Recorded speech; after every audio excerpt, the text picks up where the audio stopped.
एक बार गोपियों ने, क्योंकि गोपियों और भगवान का ये झगड़ा चलता ही रहता था, तो कभी भगवान उन्हें हरा दे, कभी वो भगवान को हराए। एक दिन गोपियां भगवान को फंसाने के लिए, गोपियां कहती कन्हैया तू हमें तो हरा देता है, लेकिन पता है कल प्रभावती ताई कुछ कह रही थी। प्रभावती ताई कौन है? हर मोहल्ले में या हर परिवार में एक ना एक ऐसे अंकल आंटी होते हैं जिनसे बच्चे बहुत डरते हैं। हर घर में ऐसा एक ना एक परिवार में होता ही है।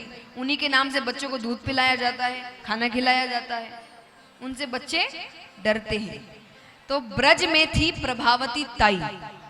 बच्चे उनसे इतना डरते थे कि मान लो अगर किसी रास्ते से बच्चे जा रहे हैं, सामने से प्रभावती ताई आ रही है, भले ही बच्चों ने कोई गलती नहीं करी है, पर वो रास्ता बदल ले, मतलब उनके सामने भी नहीं पड़ना है उनको, इतना डर लगता था। गोपियां कहती वो ताई कुछ कह रही थी। भगवान कहते क्या कह रही थी? बोले कह रही थी कन्हैया बस तुम्हारे यहाँ ही चोरी करता है, मेरे यहाँ नहीं करता, तुम लोगों ने छूट दे रखी है, मुझसे तो डरता है। आज हम और आप इतने साधारण हैं, हमारी ईगो पे बात लग जाती है, कोई हमें कह दे कि तुम डरते हो, तो वो तो भगवान है। भगवान कहते मैं डरता हूं। बोले वो कह रही थी, हम नहीं कह रहे। भगवान कहते कल दोपहर को प्रभावती ताई के घर के पीछे आना, उनके घर का माखन खिलाऊंगा तुम्हें। ठीक है। अब यहाँ गोपियां दौड़ी दौड़ी प्रभावती ताई के पास गई। ताई संभल के रहना, कल दोपहर में कन्हैया चोरी करने आएगा, उसने खुद ने कहा है। ताई भी संभल गई। भगवान को क्या पता ऐसा खेल खेल रहे हैं लोग मेरे साथ। भगवान गए अपने मित्रों के साथ। भगवान के 3 पक्के मित्र थे। कौन? सुदामा नहीं, सुदामा गुरुकुल में मिले थे। वो 1 वर्ष के, सुदामा और भगवान की दोस्ती 1 वर्ष की थी। गुरुकुल भगवान से 1 वर्ष गए थे, गुरुकुल में दोनों मिले थे एक दूसरे से। भगवान के 3 पक्के दोस्त थे। पक्के दोस्त माने जो हर चोरी में भगवान के साथ रहते थे। ये पक्के दोस्त है, खतरे का डर नहीं, दोस्त ने कह दिया तो करना है। तो ये पक्के दो कौन थे? श्रीदामा, मुधमंगल, मधुमंगल। ये 3 हर वक्त हर चोरी में भगवान के साथ रहते थे। तो तीनों गए भगवान के साथ। दरवाजा खुला था, भगवान को लगा आस पड़ोस में गई होगी। पहले दरवाजा खुला होने से शक नहीं होता था, कहीं पहले चोरियां नहीं होती थी। सब कितनी कितनी देर तक दरवाजा खुला छोड़कर घूम रहे होते थे। तो उनको लगा आस पड़ोस में गई होगी ताई। अंदर जाते हैं, माखन के कमरे में गए तो माखन छीके पर रखा है। छीका यानी ऊपर लटका कर छीके पर रखा है। भगवान कहते चलो लगो लगो अपनी जगहों पर। तो सब नीचे श्रीदामा, मुधमंगल, मधुमंगल, सबसे ऊपर भगवान। प्रभावती ताई पीछे ही है, वो देख रही है, पर वो ढूंढ रही है ऐसा मौका कि जब पकड़ूं तो वो भाग ना सके।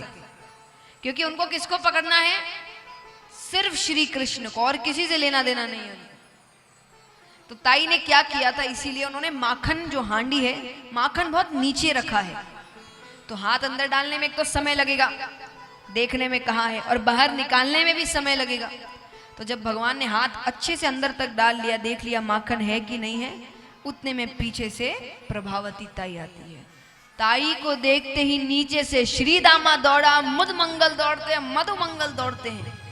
जब तक भगवान ने हाथ बाहर निकाला तब तक नीचे से सब गायब। भगवान लटके रह गए। ताई कहती आज पकड़ में आया है। बड़ा कहती थी इसकी माता मेरा बेटा चोर नहीं है। भगवान कहते पहले नीचे उतार ताई, गिर गया तो मर जाऊंगा, मर गया तो रोती रहना। अब ताई नीचे उतारती, हाथ पकड़कर खींच कर लेकर आ रही। भगवान कहते ताई मुझे छोड़ दे, सब ब्रजवासी देखेंगे, सब कहेंगे नंदराय का छोरा चोर है। ताई कहती कहेंगे, सबको पता है, तेरी माता के अलावा पूरा ब्रज जानता है कि नंदराय का छोरा चोर है। अरे भगवान कहते ताई बरसाने से किसी ने देख लिया तो मेरी शादी नहीं होगी। कौन चोर को अपनी बेटी दे? आप यहां देखो, वो आपके लिए ही बन रहा है, चिंता मत करिए। तो भगवान कहते कि मेरी शादी नहीं होगी। ताई कहते बात तो सही है, कौन चोर को अपनी बेटी दे? भगवान कहते एक काम करो, अपना ये जो दुपट्टा है ना, ये मेरे चेहरे पर डाल दो, आपको तो सिर्फ मैया को बताना है। बोले हाँ। तो बोले बाकियों को तुम मत दिखाओ, मेरा चेहरा ढक दो। ताई ने अपना दुपट्टा भगवान के चेहरे पर डाल दिया। अब यशोदा मैया के पास पहुंचती है, घर पहुंच के जोर से चिल्लाती है, अरे यशोदा देख, मैंने तेरे लाला को रंगे हाथों पकड़ा है, मेरे घर चोरी कर रहा था, बड़ा कहती है मेरा बेटा चोर नहीं है। यशोदा मैया आती है, यशोदा मैया कहती है, अरे ताई क्या बातें कर रही हो, मेरा बेटा अंदर सो रहा है। ताई को लगा कि वो कमरे में गया होगा बोल के कि सोने जा रहा हूं, और खिड़की से निकल गया होगा। ताई कहती है सो रहा है तो बुलाओ। यशोदा मैया ने आवाज लगाई, कन्हैया।